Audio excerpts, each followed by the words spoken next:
Muito obrigado por terem vindo, mais umas quintas de leitura. Com este tempo, diz aqui o Dr. Tocha, de frio e de alguma chuva. Chuva, sim.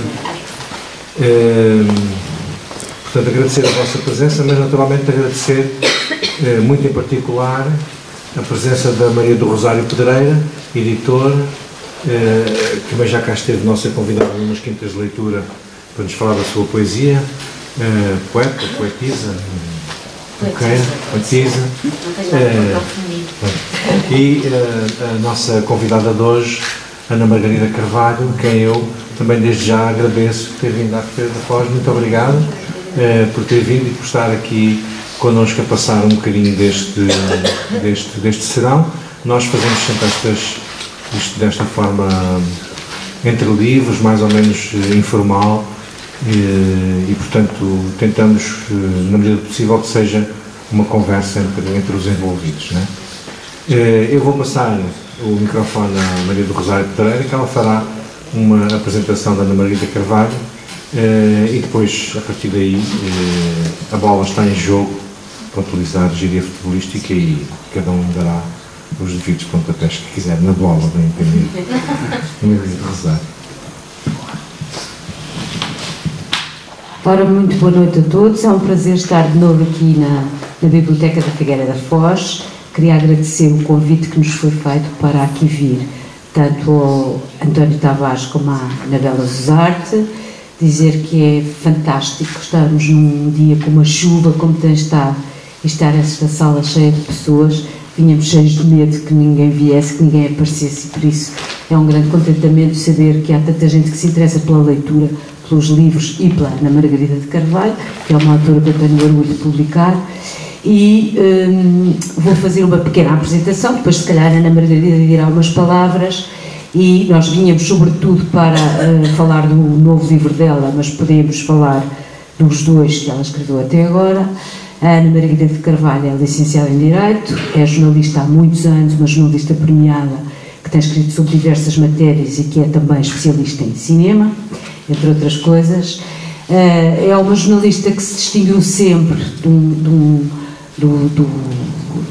certo grupo de jornalistas que hoje encontramos muito facilmente, que não faz nada senão reproduzir os faxes que recebe dos ministérios e parece que não é pensante. A Ana Margarida foi sempre uma jornalista que não só pensou muito bem as coisas, como teve sentido crítico, como além disso tudo aprendeu com os mestres, com o Assis Pacheco, com o Afonso Praça, com pessoas desse calibre, e além de que teve sempre muito talento para escrever, o que não acontece com todos os jornalistas, que às vezes escrevem competentemente, mas não bem, diria eu. E, portanto, foi uma grande felicidade quando, aqui há uns anos, a Ana Margarida escreveu um primeiro romance. Eu penso que ela também já trazia uma certa veia literária nas veias, como disse ali assim, a Ana Margarida é filha do Mário de Carvalho, é irmã de uma outra escritora, a Rita Taborda Duarte, e é de facto muito difícil para uma pessoa que é filha de um grande escritor dar um passo como ela deu, e eu acho que é de uma grande coragem, de facto, ela ter começado a escrever em termos literários. O seu primeiro romance, que se chama Que Importa a Fúria do Mar, este título, aliás, é um verso de uma canção do Zeca Afonso, foi publicado e nesse mesmo ano recebeu imediatamente o prémio mais importante que há em Portugal, que é o prémio da APE, ou seja, o prémio da Associação Portuguesa de Escritores, o prémio de romance e novela. Mas podia ter ganho este prémio como primeira obra, que eles também têm, como revelação. A verdade é que não. Ele ganhou como o melhor romance do ano, portanto, estava a concorrer com muitos escritores consagrados e, portanto, foi uma felicidade para nós, imagino que também para a Ana Margarida, que uma primeira obra, que uma obra de estreia, de facto, tivesse arrecadado o prémio principal literário para romance que existe em Portugal. Mas a mim não me espantou muito, porque acho que de facto a Ana Margarida esperou, não começou a escrever romances quando tinha 20 anos, começou mais tarde, mas tem de facto uma maturidade literária que é hoje muito difícil de encontrar num escritor estreante. O seu primeiro livro cruzava uma história de amor com a questão dos revoltosos da Marinha Grande, que foram os primeiros presos que foram ocupar o campo de trabalho do Tarrafal, e portanto falava disso. Não vou contar a história porque isso deixo para ela e para as perguntas que queiram fazer. E para além de ter sido finalista do Prémio Leia, este livro foi também vencedor então do Prémio da APE, já depois de publicado. A Ana Margarida esperou uns anos, 2 anos e tal, talvez, quase 3, para publicar o seu segundo romance, que é um romance do ano de 2016, e é esse que vimos aqui assim no fundo apresentar.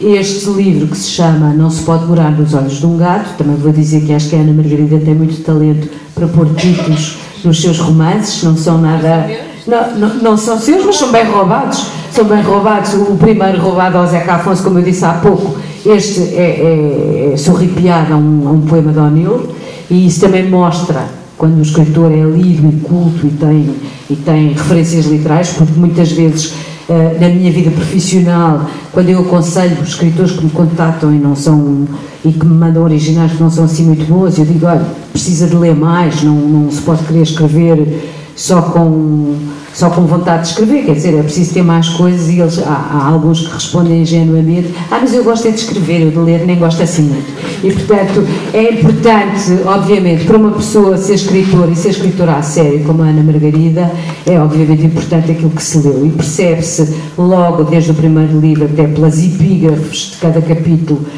o que a Ana Margarida leu, e leu muito, e leu coisas muito diferentes, e neste livro também o seu sorripiado título ao O'Neill mostra que não é uma romancista que se fica pelo romance, mostra que lê muitas outras coisas e muitos outros géneros além do romance, como a poesia, por exemplo, do O'Neill.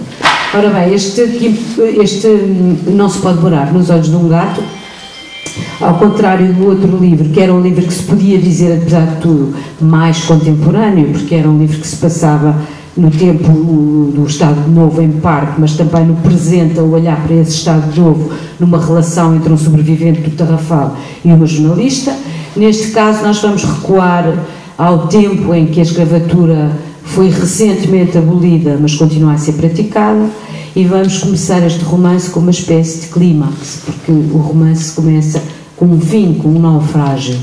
E esse naufrágio é um naufrágio de um navio que aparentemente é um navio de passageiros. A história passa-se no Brasil e só aparentemente, porque a verdade é que o porão continua a ir cheio de negros para tráfico.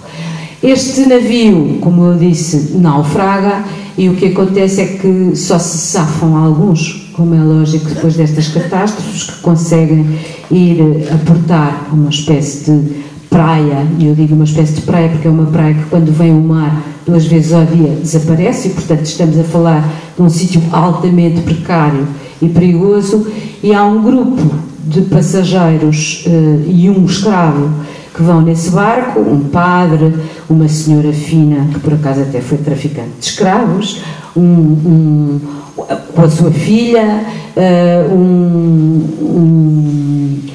capataz, enfim, várias personagens que aparentemente iam no barco, que se salvaram, mas que estão em polos muitas vezes opostos da sociedade, e naquele lugar onde se refugiam, de facto, pela primeira vez estão todos ao mesmo nível.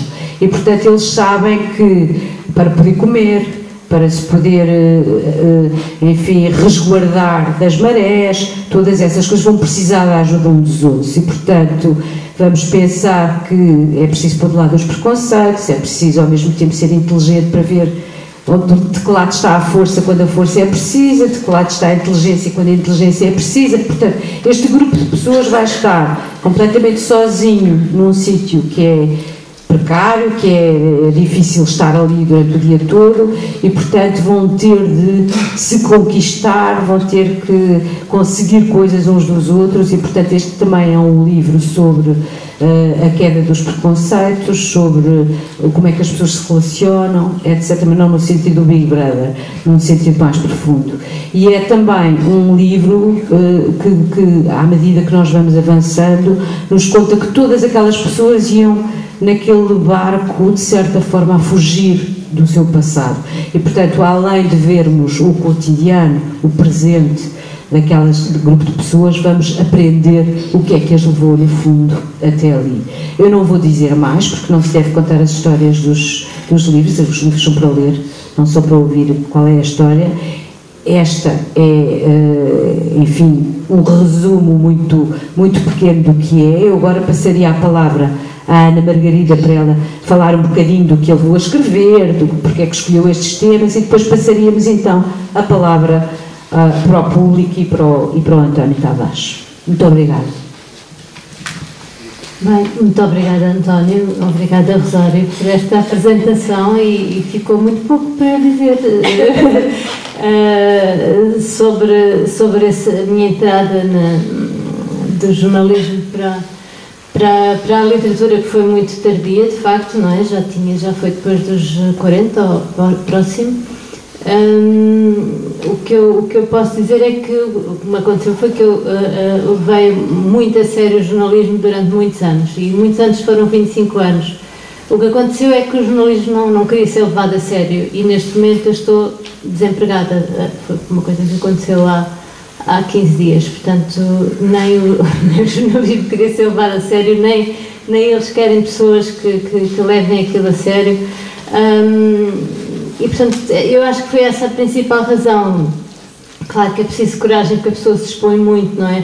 Apesar de eu nestes livros me ter tentado esconder um bocado, porque eu acho que quem se quer mostrar escreve mais poesia e escreve ensaios, a ficção serve um bocado para a pessoa se esconder, mas sempre nos denunciamos um bocadinho entre as linhas. Pelo menos há pessoas que me dizem, eu escrevi sob a perspectiva de um homem no outro romance, e também de uma mulher, mas também de um homem, noutra década que não vivi, sobre tempos que não conheço, num ambiente de campo onde eu sou citadina, e toda a gente disse, és mesmo tu. E de facto eu pensei que estivesse bem escondida, e não estive. E neste também dizem, são mesmo tuas, e são coisas sinistras, não é? Tudo aquilo, o ambiente, os passados daquelas pessoas que vão ter essa tal praia que a Rosário falou, que é uma praia intermitente, que desaparece quando a maré sobe. E é um livro que é um livro de uma grande hibridez, porque se por um lado eu queria a todo o custo enxutar o rótulo do romance histórico, porque queria cometer à vontade os meus anacronismos, ter liberdade para isso, e queria também praticar sei lá, a inexatidão histórica. E, portanto, eu não queria que ele fosse um romance histórico, mas, por outro lado, também não é um romance de aventuras, mas também não é um romance de sobrevivência, uma coisa assim. Eu penso que eu gosto de o definir como um romance sobre a pele, porque não só a questão da melanina está muito presente, porque há um escravo, não é? E há racismo, e há a exploração daquela raça, e também há a questão da pele, porque eles estão numa praia e são brancos, e o sol é inclemente, portanto aquilo são condições muito duras, e portanto eles vão descamando e tal, e vão revelando as suas outras peles passadas, portanto, que eles foram acumulando ao longo da vida, e que naquela praia vão lembrando, e essa hibridez também tem a ver com, não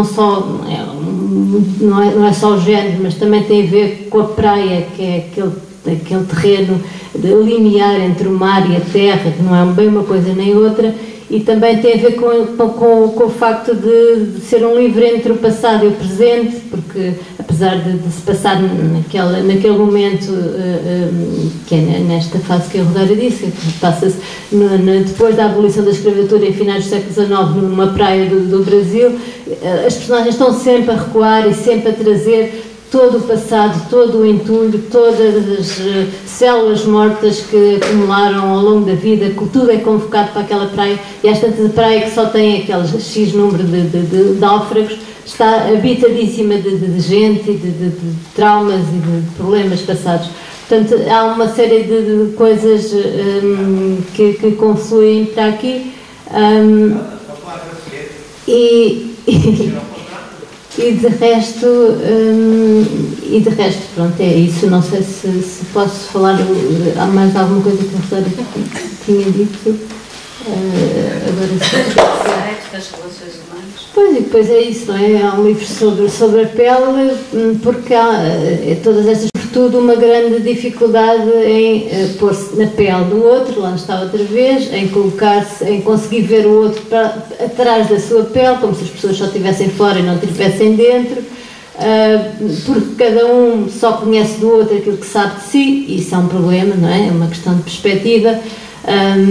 E porque estas pessoas não têm olhar de raio-x, ninguém tem, só o super-homem, ou quando muito uma das personagens do capítulo inicial do livro poderá ter, mas são pessoas completamente incapazes de ver o outro para além das aparências. As aparências são, sim, a cor da pele, mas também a forma como se vestem, a forma como a forma como tem alguma superioridade intelectual ou espiritual, no caso do padre. Portanto, todos estes preconceitos de género, de classe, de raça vão estando presentes no livro. Depois também há um desafio ao leitor, que é desafiá-lo a julgar as personagens de acordo com os preconceitos que eles próprios têm, que todos nós temos, pronto.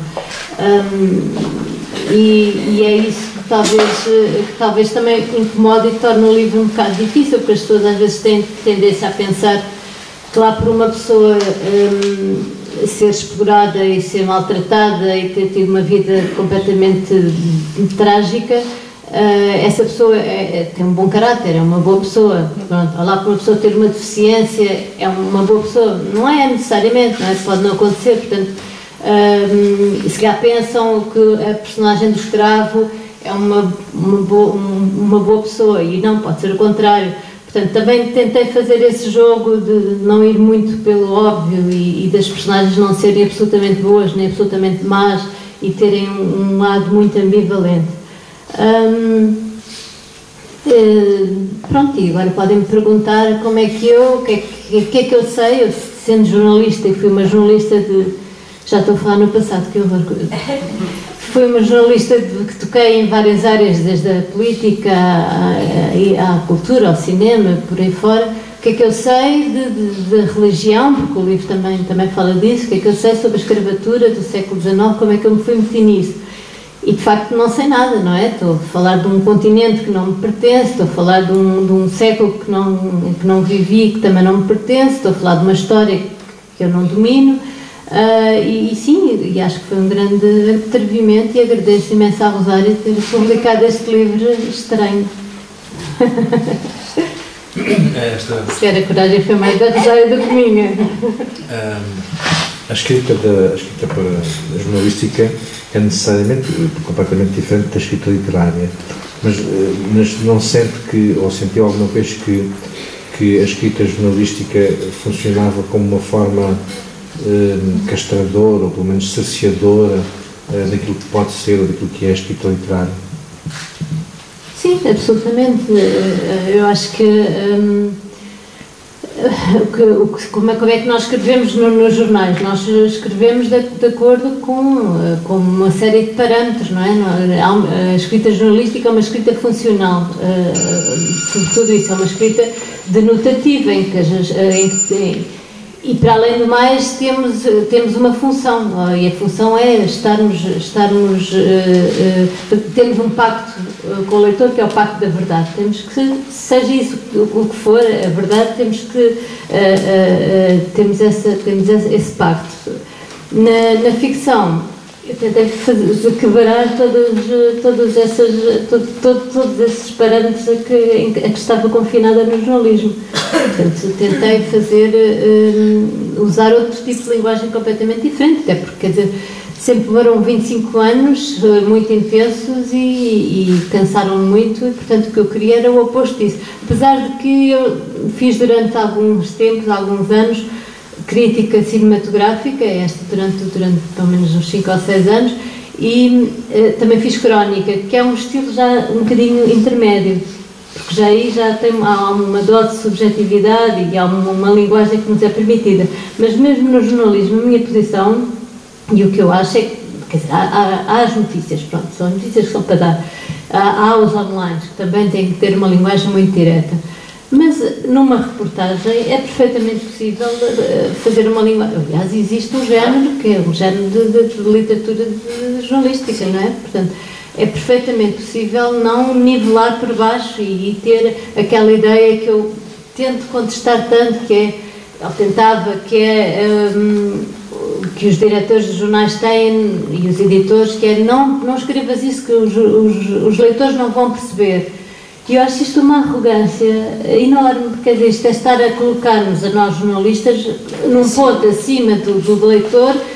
Quem sou eu para achar que o leitor não vai perceber ou não conhece esta palavra? Ótimo, se não conhecer eu até acho melhor, porque pode procurar e pode descobrir outras coisas. Eu adoro quando não conheço uma palavra, porque vou procurar e gosto imenso de descobrir palavras.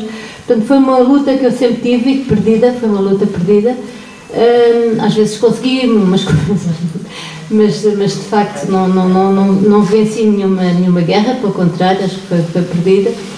Mas lá fui vencendo umas pequenas batalhas. Lembro-me de uma vez ter conseguido introduzir a palavra ignomínia num título, e era só porque era uma frase do Camilo que diz assim, que é do Amor de Perdição, era um artigo sobre isso, que dizia, ele a certa altura, o Simão Botelho diz: a submissão é uma ignomínia. Isto é quase podia estar num grafite, numa parede.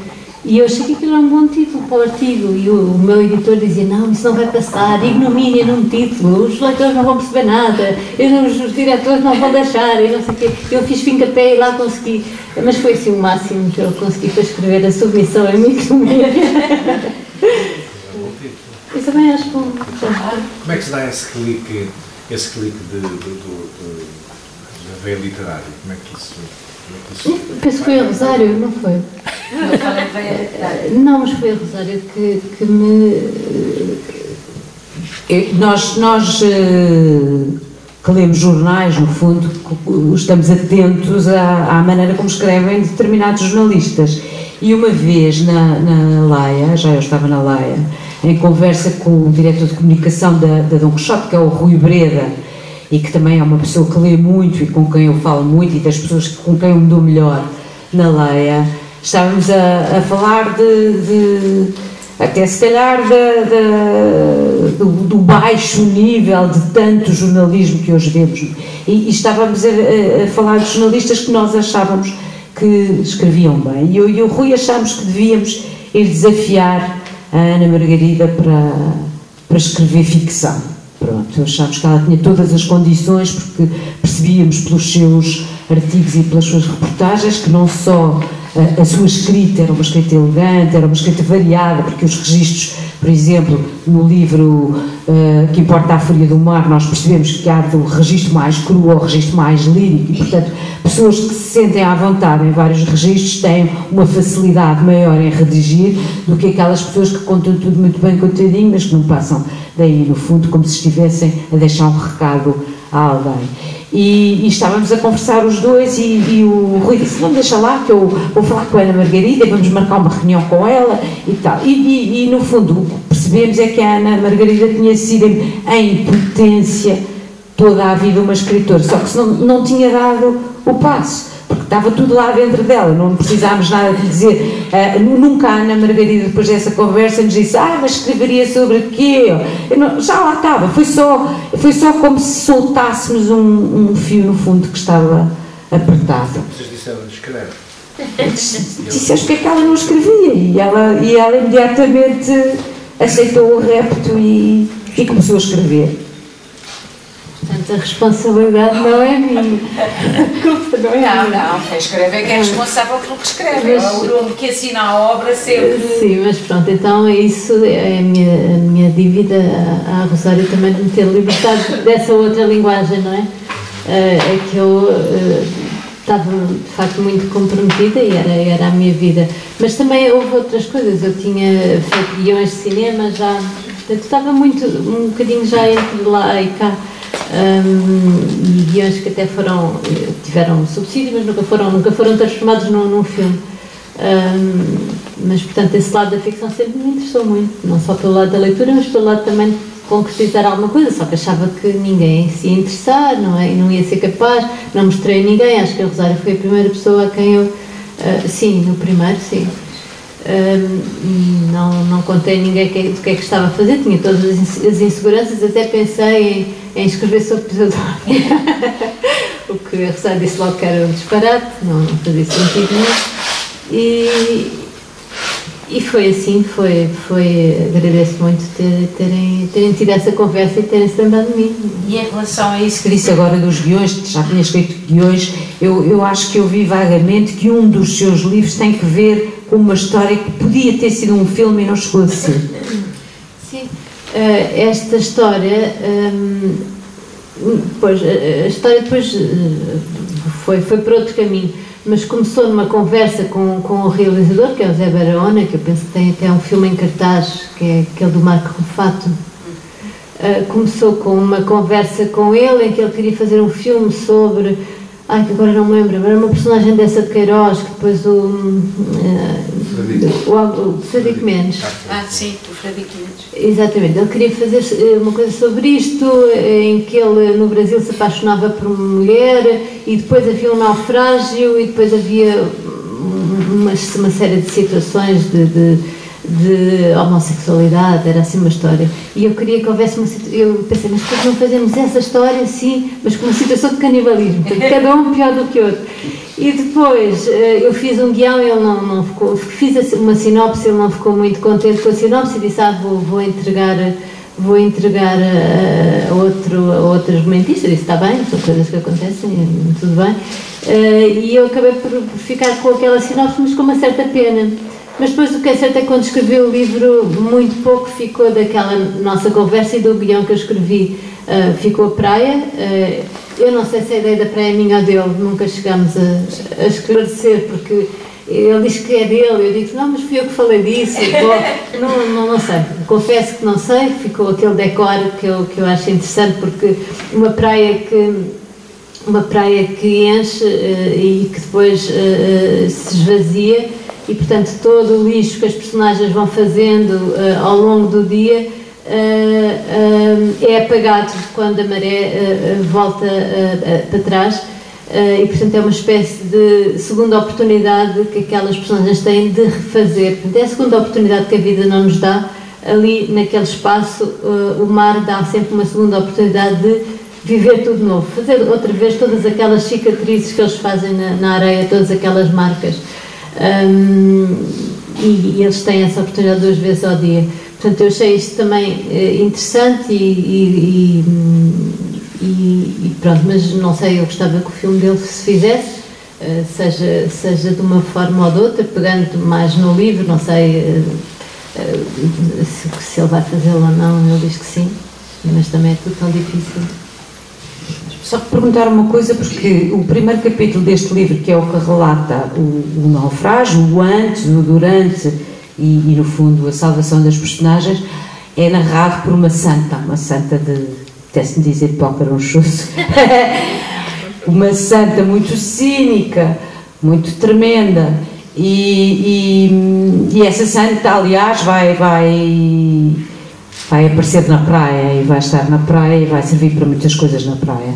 Mas de onde é que veio essa ideia da narradora do primeiro capítulo, ou do início do livro, a que nos dá a notícia, no fundo, da catástrofe que depois vai desencadear em toda a sequência do romance? De onde é que vem a ideia dessa santa? De onde vem as ideias eu nunca sei, eu não sei explicar. Aliás, queria dizer que não há nenhuma história de canibalismo. Eu própria depois abandonei a minha própria ideia de pôr as personagens a canibalizarem-se, que eu for umas às outras. Não, mas a ideia da santa é um recurso, não é? Um recurso narrativo no fundo, esta é a personagem que tem, sim, olhos de raio-x, e é a personagem que é uma espécie de cor grego, não é? Ao mesmo tempo, vai antevendo o que se vai passar, vai narrando o que está a acontecer e sabe o que é que vai na cabeça de todas as pessoas que vão naquele navio. E é uma santa que está cansada de patrocinar os humanos, porque já não pode mais com as atrocidades que eles cometem, porque já está farta de lamentações, porque é já uma santa muito pouco católica, digamos assim, um pouco cínica e que até resvala para o polo oposto. É uma santa, mais uma mulher, como é que eu ia dizer isto, mais pouco mulher, pouco santa, vá. Parece muito, bem, sim, mais perversa. Por aí. E, portanto, essa ideia também me interessou, pôr uma santa que está mais num lado de uma mulher prostituta do que de um lado de uma beatitude, porque está cansada e já, em vez de abençoar, amaldiçoa. E achei que era dramaticamente interessante esta personagem, e depois o grande desafio era como pôr uma santa de pau a falar, não é? Há uma célebre história, eu penso que é do Woody Allen naquele filme do Stardust Memories, dos anos 80, em que a certa altura, bem, eu acho que é, mas pode não ser, não acreditem muito em mim, em que a certa altura há um cineasta que vai apresentar um guião a um produtor, e é um guião sobre ETs e tal, e sobre ficção científica, e o produtor diz, não, este guião não presta para nada, porque os ETs não falam assim. Eu acho esta história fantástica, como é que um ET fala, o desafio é mais ou menos parecido, como é que uma santa de pau fala. Eu achei que uma santa de pau, que já é uma santa ancestral, não é? Já tem alguns séculos de existência, devia falar de uma forma mais arcaica, não é? E de uma forma muito torrencial às vezes, e aí socorri-me dessas leituras e de todo esse nosso património que nós temos literário, que vai desde aquilo que nós aprendemos na escola de Gil Vicente, mas há muito mais coisas. E há uma santa que utiliza estas expressões só para disfarçar, porque eu também não sou filóloga, eu não sei nem como as santas falam, nem como se falava em períodos do Renascimento, mas tenho nem sei como é que os brasileiros falam. Reparem, eu sei, porque eu leio livros do Jorge Amado e do João Ubaldo e do Guimarães Rosa e tal,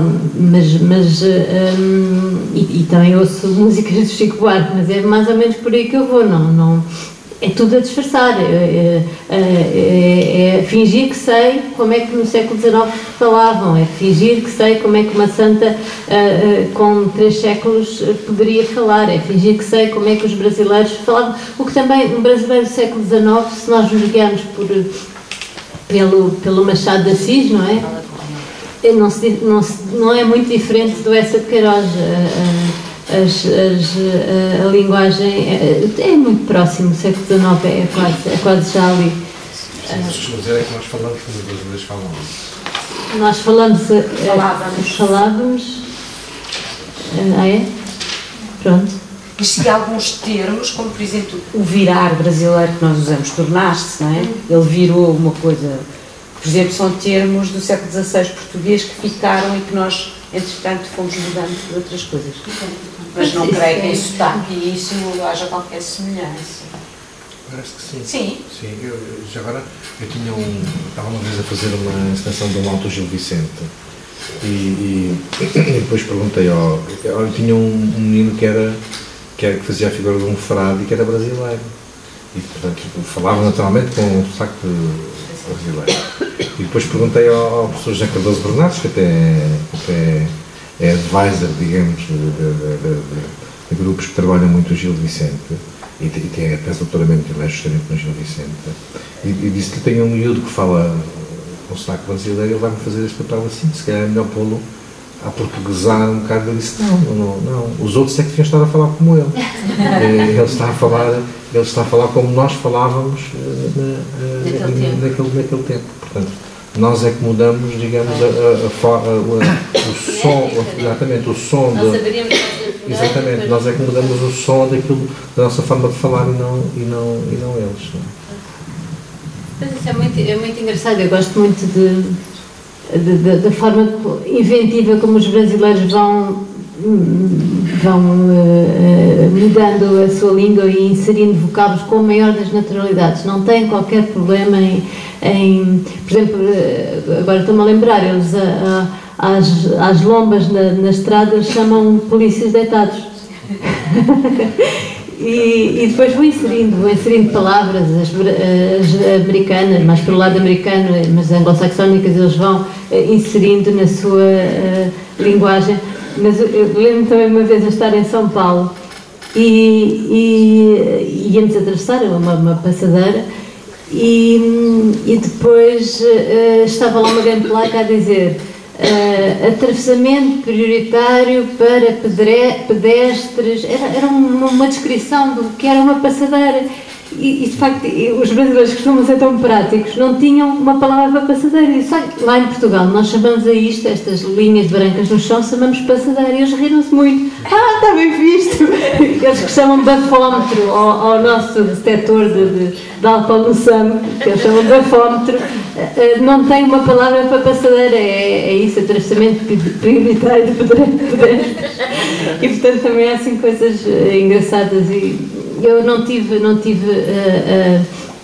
se calhar bem ou mal, não sei, também se calhar fui vítima de alguns preconceitos de educação dos anos 70 e os meus pais não me deixavam fazer duas coisas em termos de ler e ver filmes.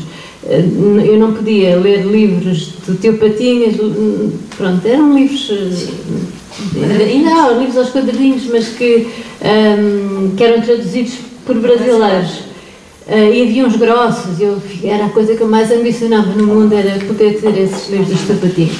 E portanto, quando os meus primos se tinham, eu ficava deliciada. Mas meus pais proibiam isso e proibiam que eu visse telenovelas brasileiras.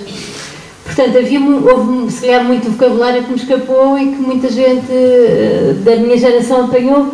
Eu não podia ver as telenovelas e depois na escola parecia também, lá está, a menina ET que não sabia discutir quem é que andava com quem, mas eu acho que os meus pais, não era só a linguagem, porque geralmente o enredo tinha a ver com mulheres a querer casar com homens o tempo todo e a querer dar o golpe do baú, essa expressão, o golpe do baú.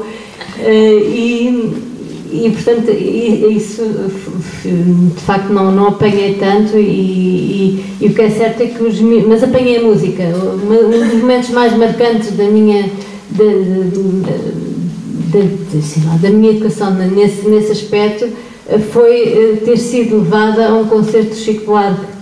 E para mim, acho que a minha vida ficou antes e depois disso. Fiquei absolutamente deslumbrada. Era mínima, lembro-me de estar a ver aquilo entre as pernas dos outros adultos e fiquei, acho que tudo mudou para mim a partir daí.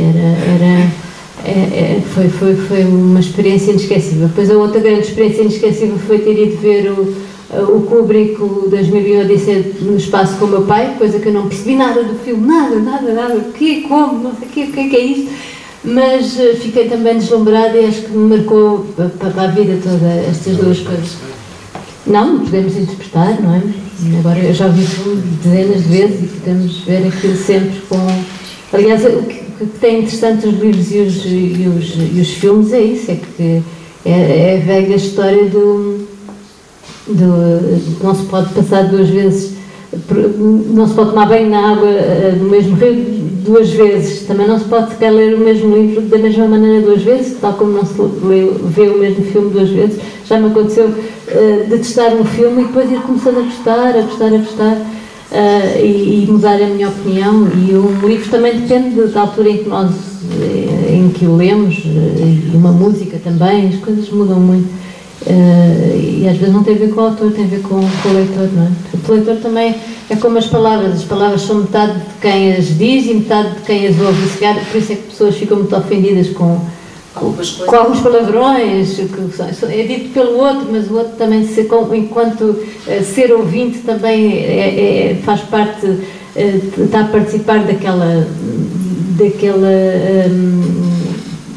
palavra. Se fosse jornalista, eu tinha que ir ao lugar. Enquanto ficcionista, não precisei nem de viajar até ao Brasil para escrever, nem de viajar até ao Tarrafal, porque de facto há muitos testemunhos e já há muita até ficção escrita sobre isso. Mas eu falei com ex-tarrafalistas e falei com ex-operários que estiveram no golpe da Marinha Grande, e entrevistei até um senhor, que já todos estes senhores morreram, que esteve também no golpe da Marinha, dos Marinheiros, na revolta dos Marinheiros.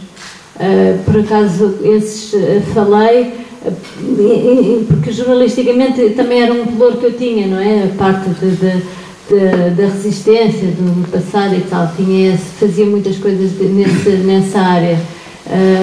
A parte do senhor da revolta dos marinheiros, é que eu já fui conhecê-lo só porque estava a escrever o livro. Talvez aí sim, aí achei que tinha interesse para mim perceber o que é que também podia ter recorrido às coisas escritas. De resto foi tudo baseado, mas também muito inventado, não é? Muitas partes inventadas. Perguntar se eu estive lá depois de ter escrito, não é? E percebi, e não alterava nada no livro, mas talvez alterasse duas coisas. Mas já percebi que a frigideira não era dentro do campo, era bastante mais afastada. Portanto, eles, aquela tortura que eles faziam, que não sei se sabem, mas era pôr uma pessoa ao sol, isolada, com pouca ventilação, sem água. Chamavam frigideira por causa disso, num buraco de chumbo ou de ferro, que era aquilo. E depois descobri isso, e depois descobri que do campo eles não viam mar, claro, aquilo estava num alto e vedado, mas viam um rochedo muito estranho, que lá na vila do Tarrafal chamam sentado. E de facto parece um elefante sentado com uma grande tromba que avança pelo mar. E eu de certeza que tinha posto isso, porque é tão insólito, parece uma espécie de casmorros, é uma coisa vulcânica, uma espécie de casmorros do Rio de Janeiro, mas com uma forma muito, muito sugestiva. Isso eu talvez tivesse incluído. O tema escravatura é um tema ainda muito tabu no Brasil, porque é muito recente, há pessoas que têm bisavós, trisavós que foram escravas.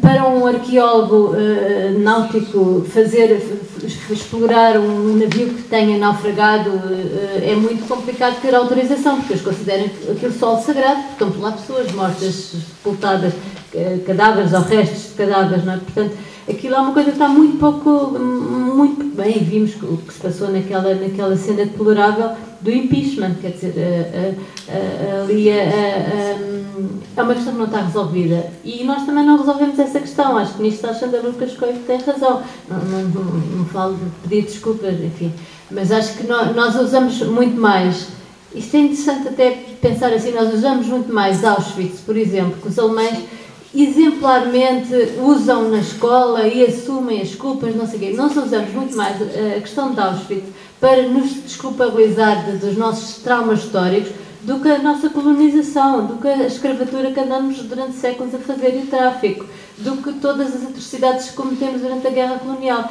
É muito mais fácil nós estarmos a reportar-nos e estarmos a... Eu, por exemplo, lembro-me de estava a entrevistar um senhor da música que era o Naná Vasconcelos, que morreu agora há pouco tempo, há um ano ou dois, e era um percussionista muito famoso no Brasil.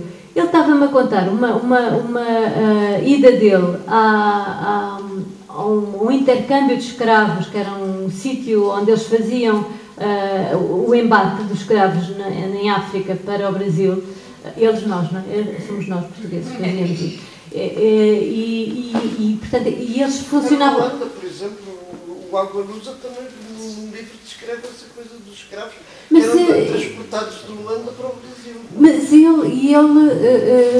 certo, e então esse sítio estava dividido por lotes, por tonelagens, as pessoas mais pesadas, os mais fraquinhos, os mais magrinhos, como se fossem mercadorias a ser postas dentro de um avião. E o senhor a contar-me isto, caíam-lhe as lágrimas, chorava, porque é uma coisa que de facto parecia a descrição de quem vai a Auschwitz e conta e sente aquele peso horrível de ver aquelas pilhas de sapatos ou de óculos ou de tudo isso.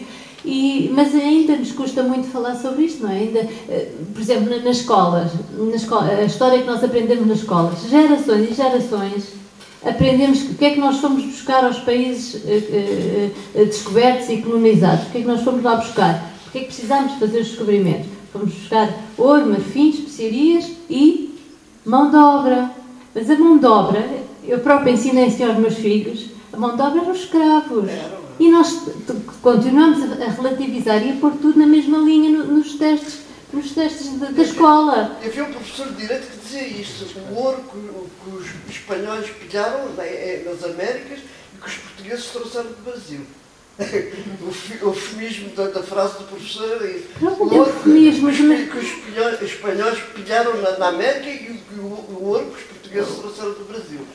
Era uma coisa engraçada. Mas não deixa de ser revelador, e eu própria dei por mim a dizer aos meus filhos, a um dos meus filhos: esqueceste da mão de obra, tens que pôr especiarias, ouro, marfim e mão de obra.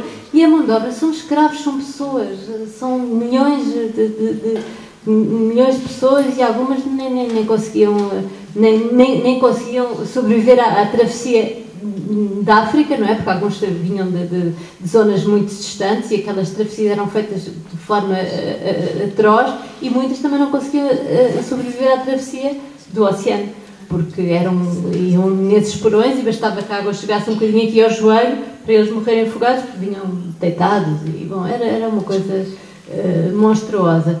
E acho que sim, acho que tem toda a razão. Não há aqui qualquer coisa na nossa história que nós não conseguimos ainda resolver e falar dela. Escreve com plano, vai escrevendo ao sabor da inspiração. Há um bocado falou no cinema e na sinopse.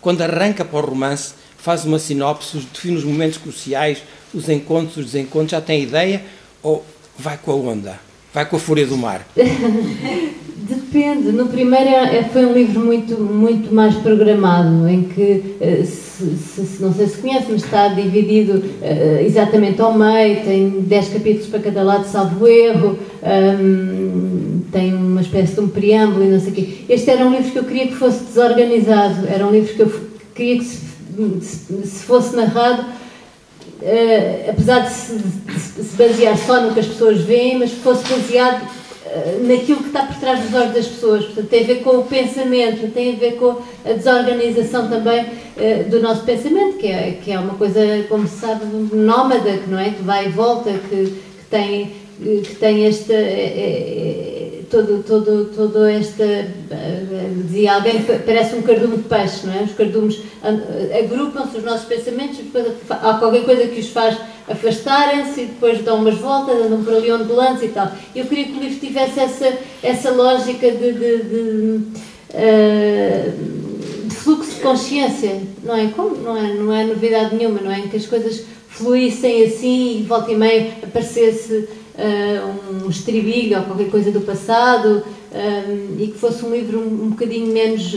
Aliás, o que eu gostava, mas não tive coragem de pôr a arrosar, era que o livro nem tivesse capítulos, porque acho que os capítulos não fazem muita falta, dão jeito ao leitor, isso foi para se situarem, mas não fazem ali muita falta. Parece um bocadinho as fronteiras da África, não é? Estão traçadas ali. Eu sou muito desorganizada e tenho pouquíssima disciplina de escrita, a Rosário sabe, porque o livro avançava e depois também estive doente e depois não... Bom, enfim...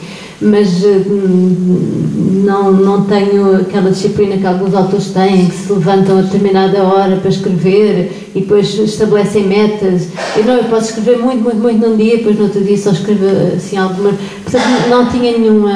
Além deste guião, que eu depois nem olhei para ele, este guião que a Rosário falou, da história do realizador, depois não foi para a frente, eu nem sequer olhei para ele quando estava a escrever. Portanto, foi uma coisa que é mesmo como diz, ia puxando outra, e eu tentei que houvesse uma coerência interna. Pronto, isso acho que tem que ter, não é? Como as coisas tinham que fazer sentido internamente, ou seja, há coisas inverosímeis. Aliás, uma das epígrafes é do meu filho, que quando era pequenino. Posso contar a história? O meu filho, quando era pequenino, que é o João, uma vez um amigo dele recebeu um gatinho bebê pelos anos ou qualquer coisa. E ele ficou muito entusiasmado e disse: ai, que giro, o Manel tem um gatinho, eu também gostava de ter um gato. Achas que quando o gato dele tiver bebés eu posso ter um gatinho dele? E eu disse: ó João, não, os gatos não têm bebés, só as gatas, portanto isso não vai acontecer. E ele ficou assim a pensar, um bocado desiludido, depois disse: é muito difícil, mas pode acontecer. E eu achei, bem, é tão bom as crianças de facto terem esta capacidade, é altamente improvável, mas pode acontecer. E então isto, pronto, é isso. O que acontece no livro é altamente improvável, mas pode acontecer. E a coerência é como disse, tem que ser interna, não é? Há uma... O Chekhov explica isto muito bem, não é? Ele diz que se no primeiro ato estiver uma espingarda em cena, exposta, ela tem que estar ali, tem que ser usada no terceiro, porque tem que estar ali por alguma razão. E foi isso que eu tentei fazer, introduzir alguma coerência, mas deixar-me ir um bocadinho às vezes pelo lado caótico que tem o pensamento, pelo lado caótico que tem o meu pensamento e também pela redundância e por esta musicalidade que tem a nossa voz interior, que às vezes é difícil de explicar, não é? Como é que nós pensamos e como é que as coisas vão e vêm, é um bocadinho o sentido da maré, não é?